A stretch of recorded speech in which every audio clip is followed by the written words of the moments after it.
Министерката за култура е натрапник во Министерството, порачаа денеска струмичките актери од плоштадот Гоце Делчев.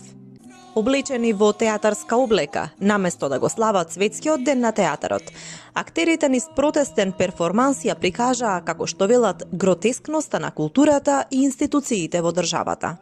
Ја детектиравме грешката што ја направивте и веќе 2 месеци се бориме против неправдата.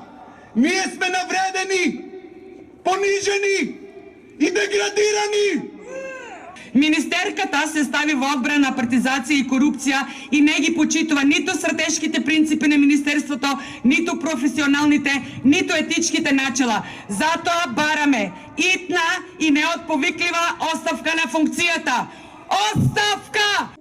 Културата надвор внатре партијата. Оваа беше само една од пораките со кои што протестираа актерите, но и нивни поддржувачи. Рекоа дека Министерството за култура не ги навредило само кандидатите и културните работници во земјата, туку сите граѓани, со тоа што одлуките според нив се под влијание на владеачките партии, а не од компетентноста на кандидатите.